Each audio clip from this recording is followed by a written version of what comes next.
Imagine if we went back in time and gave an NFL team a cheat sheet for the draft, telling them exactly who the best players are in the position they are drafting for the first and second rounds, occasionally giving them a little nudge when it comes to free agency and who they shouldn't let go. What would those teams look like now if they were able to always play the draft perfectly?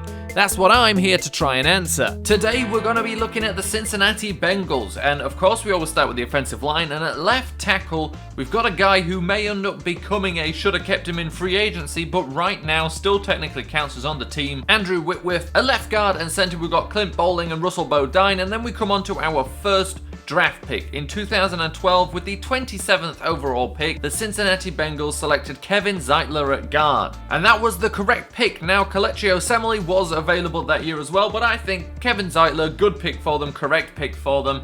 Right tackle, and this actually comes down to two of their draft picks from 2015. In 2015, with the 21st overall pick, the Cincinnati Bengals selected Cedric Ogbuehi, who did play right tackle for them most of last season, but, you know, ultimate team is a left tackle here. And then with the 53rd pick in the second round, they selected Jake Fisher at offensive tackle. And we'll slide him in as a starter just so it looks a little bit better, and both of those guys were pretty much the best they could have picked. Not a great year for offensive tackles after that one. We've gone over this before, actually. The other options are pretty much Rob Havenstein of the Rams and Trent Brown of the 49ers. Then in 2013, with the 21st overall pick, the Cincinnati Bengals took Tyler Eifert at tight end. And that was the correct pick. Now this year was stacked with tight ends, and on a injury basis, you could maybe say Travis Kelce obviously would have been a better pick. He's been a lot healthier than Tyler Eifert has. But I think Tyler Eifert was the correct pick. But seriously, that year you had Zach Ertz, Travis Kelce, Jordan Reed, a bunch of other guys who were decent players as well. Very, very deep at the tight end position, and the Bengals did it right by taking Tyler Eifert. So we move down to the wide receivers, and in 2011, with the 4th overall pick,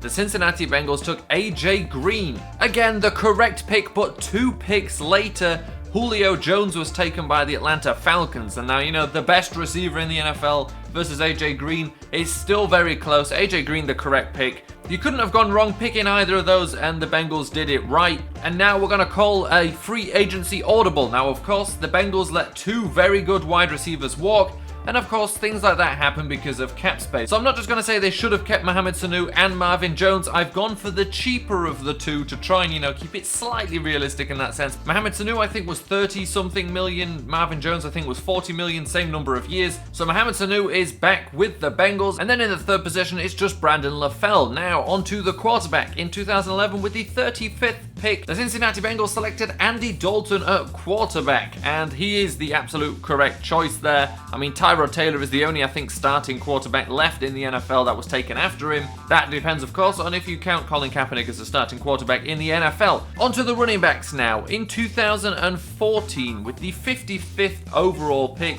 the Cincinnati Bengals took Jeremy Hill. Now that was, by all accounts, a very good pick. However, they could have had Devontae Freeman instead. And then in 2013, with the 37th overall pick, the Bengals took Giovanni Bernard. Now, they took him to be a pass-receiving running back. Obviously, the next year paired Jeremy Hill with him. But when you're talking about pass-catching running backs, does it really get much better than Le'Veon Bell? This is the premium version of the Giovanni Bernard and Jeremy Hill combination. It's Le'Veon Bell and Devontae Freeman. And that's what they could have had, although I'm pretty sure they're quite happy with who they've got. But these players are just good enough or just better than the other players to not be correct picks and be changed picks. And this is the Bengals offense.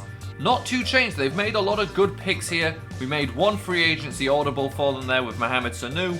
4 of their picks were absolutely correct. 2 of their picks couldn't have done much better but weren't really amazing players with their 2 right tackles here. And then 2 picks could have had Le'Veon Bell and Devontae Freeman. So let's move on to the defense, and I'm not going to say they should have kept Reggie Nelson. I thought about it, but I actually like George Iloka and Sean Williams as their safeties, so we're going to keep them. Then we move on to the linebackers, where nothing has changed again. So here we have Vontaze Burfict, Ray Maluga, Vincent Ray, and Carlos Dansby. Obviously, they play a 4-3, but I just kept the guys here in for depth, had to do some moving. Not bad bunch of linebackers when everybody's healthy. And now we move down to the cornerbacks, where we have some changes. In 2012, with the 17th overall pick, The Cincinnati Bengals selected Dre Kirkpatrick. They could have had Janoris Jenkins, Casey Hayward was also available, and so was Josh Norman. And then in 2014, with the 24th overall pick, the Bengals took Darqueze Dennard. They could have had Jason Verrett or Bradley Roby. I think this is the last time these guys come up like this. And then playing our nickel position would be Pac-Man Jones. Now onto the defensive line, and there's a couple of odd ones here, but it all works out in the end.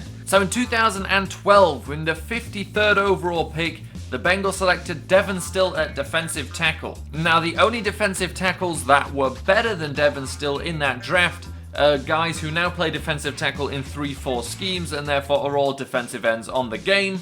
But the best of those two, it was either Jay Howard or Mike Daniels, who we've shoved over here to the defensive tackle position. Of course, ahead of him would be Geno Atkins anyway. And then in 2013, with the 53rd overall pick, the Bengals selected Margus Hunt at defensive end. And now, we could either go true 4-3 and say William Golston was better, or make an assumption on behalf of this player and say Sheldon Richardson, who played a couple of games at linebacker for the Jets, would probably do a good job in a 4-3 defensive end position. And then finally at left end, they'd still have Carlos Dunlap. And there is the Bengals team that could have been. Very nice cornerbacks, a very nice defensive line. Linebackers obviously are just their normal linebackers, safeties the same. And then of course the offense, which probably would be the hardest offense to deal with in the entire NFL. I mean, this offense is basically last year's Atlanta Falcons, except for a better tight end with Tyler Eifert, maybe not as good an offensive line, AJ Green instead of Julio Jones, and Le'Veon Bell instead of Tevin Coleman. All in all, this would be a pretty fierce team, and the true question, of course, with these guys is,